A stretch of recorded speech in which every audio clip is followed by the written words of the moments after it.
मित्रांनो, पार्टी करायची आहे तर मग चला ना, सोलापूर बरोबरच विजापुरात प्रसिद्ध असलेल्या चाचा मच्छी ढाब्यावर. चाचा मच्छी ढाबा, विजापूर रोड, टाकळी, सोलापूर. संपर्क 9765 066 495.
सोलापूर शहरातील सिंचन विभागाच्या इमारतीच्या आतल्या कंपाऊंडमध्ये सध्या मी उभा आहे.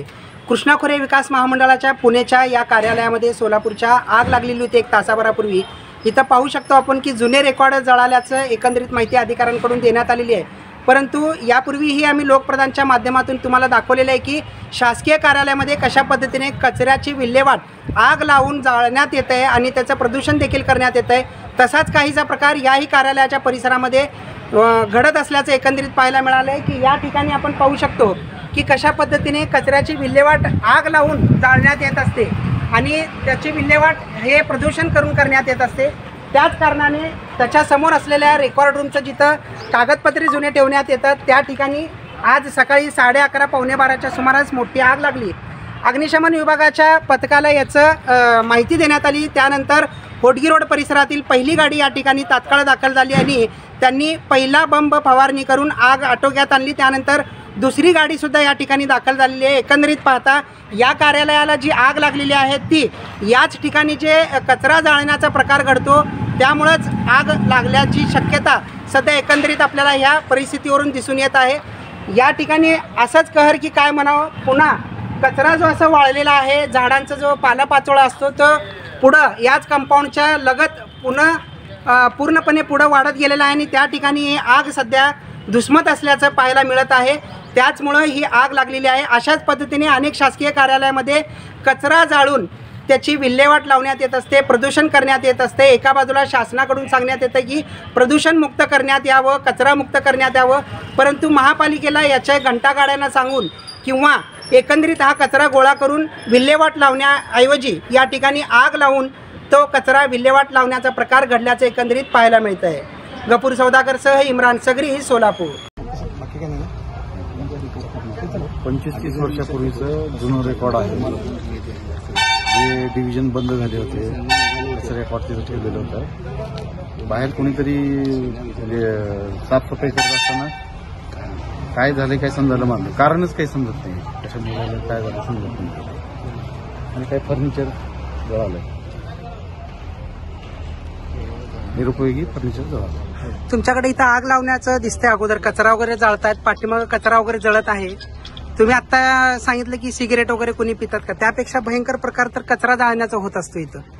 त्यामुळेच ही आग लागल्याचं. सफाई कर्मचारी कोण केलंय का काय, सगळीकडे पाला पाचोळा पण आहे ना, आग लावतात, रोज कचरा जाळतात, प्रदूषण करतायत.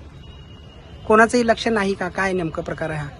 नाही, तसं लक्ष नाही असं नाही, लक्ष असतं ते. परंतु आता ते अनाधानं कोणाकडून काय झाले काय समजायला मारत नाही. पलीकडे पण तसंच जाळण्याचं चालू आहे प्रकार. आता सध्या कचरा जाळा लागले तर हा सगळीकडेच संपूर्ण कंपाऊंड मध्येच हा प्रकार दिसतोय. म्हणजे रोजच जाळताय असं दिसतंय. हे तर आजचं दिसत नाही, इकडे हे मेन राग झालेलं बघा ना तुम्ही. हे कधीच आहे? हे आत्ता जळायला लागलं, आग आहे अजून त्याच्यात. तिकडे चालू आहे, तिथं आग लागलेली. कचऱ्याला वगैरे लोकांनी गोळा करून लावलेलं. काही आमच्या माहितीनुसार पण असं कळालं की इथे काही जुने पण आणि नवीन पण डॉक्युमेंट आहे. नाही नवीन तिथं रेकॉर्ड जसं तसं आहे. हे जे रूम दिसतील तुम्हाला नवीन रेकॉर्ड जसं तसं आहे. तुम्हाला बघायचं असतं ते बघू शकता. नवीन रेकॉर्ड जे ना जसं तसं आहे तिथे. तुमच्या इकडची जी एकदम माहिती अशी दिली की तिथं पेंटरचं काम चालू आहे कुठं त्या बाजूला पलीकडच्या बिल्डिंग मध्ये, तर तिकडचं रेकॉर्ड रूम सगळं स्टेशनरी पेंटरचं काम जमा झालं की आता कोण तिथं शांतच आहे ना. तुम्ही बघू शकता तसं काही नाही. सकाळी 11:33 रविवार पेठ अग्निशमन केंद्र या ठिकाणी 101ला फोन आला की गुरुनानक चौक जलसंपदा विभाग या ठिकाणी आग लागलेली आहे. तर त्यांनी तात्काळ मला मोबाईलवरती कळवलं. मग इथं होडगी नाक्याची जवळ स्टेशन असल्यामुळे होडगी नाक्याची आम्ही गाडी त्या ठिकाणी लगेच पाठवली. त्या ठिकाणी होडगी नाक्याची गाडी आल्यानंतर आम्ही पाहिलं की त्या ठिकाणी एका स्टोर रूमला आग लागलेली आहे. तर आम्ही एका गाडीने पूर्ण त्या ठिकाणी आग विझवलेली आहे पूर्ण आता. पण आग मोठी असल्यामुळे अजून एक गाडी त्या ठिकाणी बोलवली होती. 2 गाडीने आता संपूर्ण आग विझवलेली आहे. पूर्ण आग विझली. आता फक्त कुलिंगचं काम त्या ठिकाणी चालू आहे. बरं, अजून आम्हाला असं दिसण्यात आलं की ह्याच्या अगोदरपासूनच इथं जाळण्याचा प्रयत्न चालू होता. कागदपत्र वगैरे पडले जाळून हे केलेलं. मग ह्याच्यातूनच आग पसरली असं वाटतं का? असं काही सांगता येणार नाही, कारण का त्यांनी ऑलरेडी पूर्ण पेटल्यानंतरच आम्हाला कळवलं होतं. आम्हाला जी माहिती मिळालेली आहे ते पूर्ण पेट घेतल्यानंतरच आम्हाला त्या ठिकाणी कळवलं होतं. याच्या अगोदरचं काय आता दिसतं तर या ठिकाणी, परंतु असं काय आम्हाला अगोदरचं काय माहिती नाही त्या ठिकाणी. मग ह्याचं नेमकं कारण कळालं? कारण अजून काही समजलेलं नाही. त्यांचे कोणी आहे त्यांना पण आम्ही काही विचारलं नाही अजून कशामुळे काय ते. त्याच्यामध्ये का महत्वाचे डॉक्युमेंट्स काय आहे का आतमध्ये? त्यांचे कागदपत्र आहेत ऑफिशियल, त्यांचं नाव असलेलं आहे त्याच्यामध्ये. आता बाकीची माहिती त्यांना एकदा विचारून घ्यावी लागेल काय काय आहे त्याच्यामध्ये.